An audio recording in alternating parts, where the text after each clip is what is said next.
Jugoslovenske železnice, jugoslovenske državne železnice, srpske državne železnice, ili ti JDŽ, JŽ i SDŽ. Danas pričamo srpskim ili ti jugoslovenskim železnicama. Tačnije srpskim, a kasnije jugoslovenskim železnicama. Pre svega moramo se vratiti u duboku prošlost. Dakle, 19. vek, Osmansko carstvo. Osmansko carstvo, koje je nekada važilo za svetsku silu, sada je slabilo. Srbi to iskorišćavaju i dižu bunu protiv Osmanske imperije. Naravno, Srbi su imali mnogo više razloga da podignu bunu protiv Osmanske imperije, ali nemamo vremena za te detalje. Prvi srpski ustanak, nažalost, bio je ugušen, ali već drugi bio je uspešan. Srbi dobijaju autonomiju, a uskoro i nezavisnost. Nakon srpsko-turskih ratova, Srbija na Berlinskom kongresu izvanično dobija nezavisnost. Jedna od naredbi na Berlinskom kongresu bila je da Srbija napravi svoju železnicu. I tako dolazimo do prve srpske železnice. Ličnih interesa, Austrija je vršila najveći pritisak da Srbija napravi svoju železnicu. Tačnije železnicu od Beograda do Vranja. Naravno, železnica bi išla i preko bugarske i turske granice. Tu već nastaju ozbiljni problemi, jer Srbija nije imala dovoljno para da bi napravila svoju železnicu. I ne samo to, već i dosta srpskih političara bilo protiv železnice, iz razloga što su to videli kao kolonizaciju Srbije od strane Austro-Ugarske. Neki su išli do te mere da su govorili da je železnica antisrpski đavo koji je došao tu da uništi Srbiju.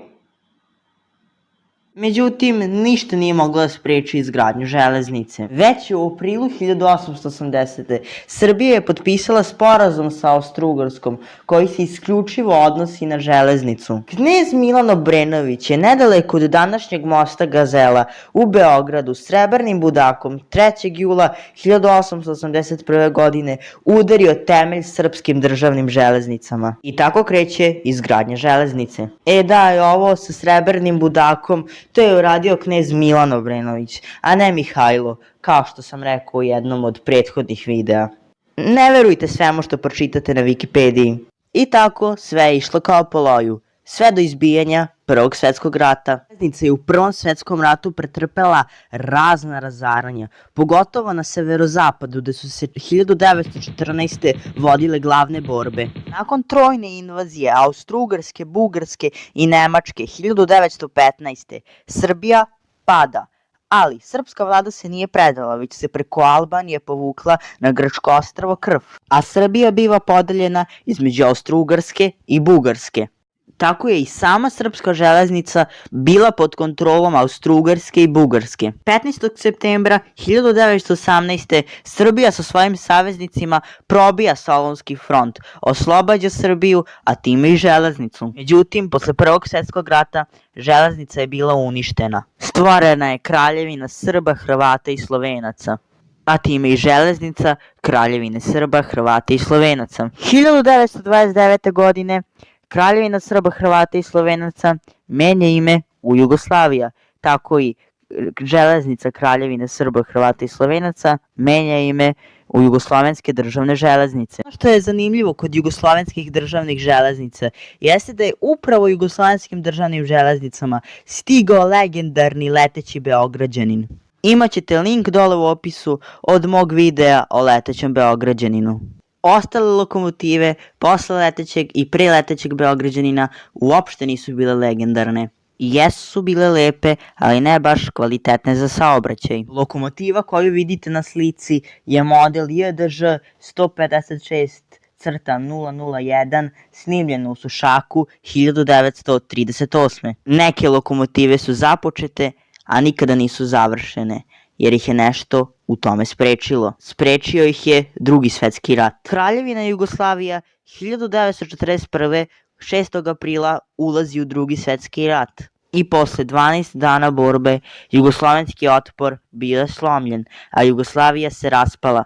Jugoslavija je posle aprilskog rata podeljena između Nemačke, Italije, Mađarske, Bugarske i Albanije. Ali takođe stvorena su i 3 satelita, Nezavisna država Hrvatska, Nedićeva Srbija i Crna Gora. Ali ubrzo Narodna oslobodilačka vojska Jugoslavije kreće u veliki oslobodilački rat. i posle 4 godine dugog ratovanja oslobađa celu Jugoslaviju. Ali opet je železnica bila veoma oštećena i samo sa velikim naporom je ponovo uspostavljena. I sada dolazimo do najboljeg dela, JŽ.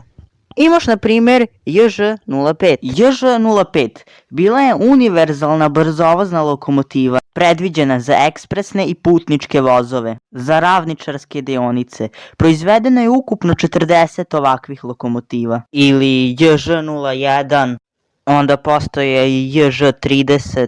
Znaš šta, napravit ću poseban serijal o JŽ-u, ali to neće biti sljedeći video. Sljedeći video je Tomas. I to je bilo to što se tiče ovog videa, ja se nadam da vam se svideo. I eto, da bude malo kao ostali youtuberi, like, share, subscribe, nemam pojma, ostavite neki komentar, mislim, ne znam šta bi mogli komentarišiti na ovom videu, gledajte JD Company produkciju i to je to, pozdrav!